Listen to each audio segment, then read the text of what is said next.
আমার দাদি বলতো যে ঘরে মেহমান আসে না সেই ঘরে নাকি কোনো রকমেরই বরকত নাই, আর যে ঘরে বেশি বেশি করে মেহমান আসে সেই ঘরে নাকি অনেক অনেক বরকত থাকে। কথাটা কতখানি সত্য তা জানি না, তবে তার কথাটা আজকাল ভীষণ মনে পড়ে। হ্যালো এভরিওয়ান, কি অবস্থা সবার, কেমন আছেন আপনারা সবাই?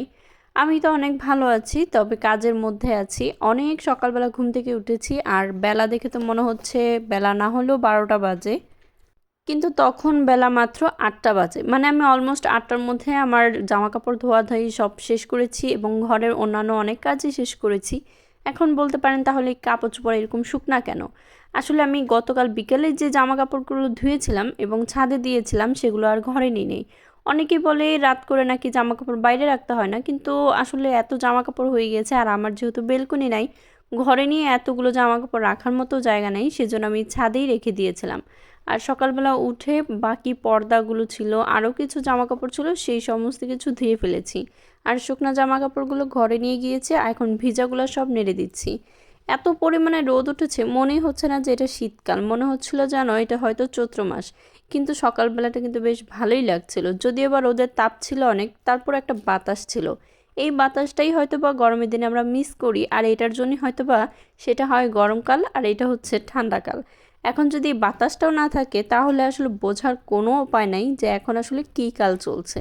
মেহমান আসার কথা শুনে সব ঘরেই হয়তো বা টুকটাক কাজ শুরু হয়ে যায়, কিন্তু আমার কাজটা একটু বেশিই হচ্ছে। তার কারণ হচ্ছে আমি একা মানুষ। যাই হোক, জামা কাপড় নাড়াটাড়া শেষ করে এসে রান্নার প্রস্তুতি নেওয়া শেষ। এদিকে আমার দুইটা বাচ্চাগুলো এখন পর্যন্ত ঘুমাচ্ছে। তখন অলমোস্ট একদম 10টা বেজে গেছে। 2 দিন ধরে হায়াদির তো পরীক্ষা, 2 দিন ধরে নেই। তো হায়াদিও একদম সকালবেলা 10টা, সাড়ে 10টা বাজে ঘুম থেকে উঠছে। আর তার সাথে তো আছে আমার এলেম। যাই হোক, ওদের দুজনকে উঠালাম, ফ্রেশ করালাম, তারপর আমি 1 কাপ কফি নিয়ে বসে পড়লাম।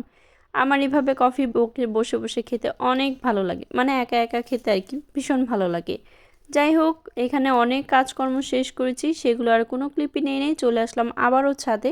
এখন সবগুলো জামা কাপড় উঠিয়ে নেব, আর এখন এইগুলো সবগুলো ভাঁজ করে রেখে দেব। অফ ক্যামেরায় অনেক কাজ করি, কিন্তু সেগুলো আসলে ক্যামেরাবন্দি করাই হয় না। কিভাবে করা যায় আমি জানি না, যারা আসলে ভিডিও তৈরি করে তারাই বুঝবে যে এটা যে কত বড় একটা কষ্টের ব্যাপার। যাই হোক, আপনাদের সাথে কথা বলতে বলতে আমি একদমই ভিডিওর শেষ পর্যায়ে। কে কোথা থেকে আমার ভিডিওটা দেখছেন বা আমার ভিডিওগুলো আপনাদের কাছে কেমন লাগে অবশ্যই আমাকে একটু সাজেস্ট করতে পারেন। আর যদি ভালো লেগে থাকে অবশ্যই আমার ভিডিওতে লাইক কমেন্ট করতে একদমই ভুলবেন না। আমি চাই সবাই সবার পাশে থেকে সবাইকে হেল্প করার জন্য। যাই হোক, কথা বলতে বলতে একদম ভিডিও শেষ পর্যায়ে চলে আসছি। আমি তো কাজ করি, শেষ করতে পারছি না, আর আজকে আপনাদের সাথে গল্পটা এখানেই শেষ করছি। সবাই ভালো থাকবেন, সুস্থ থাকবেন, আল্লাহ হাফিজ।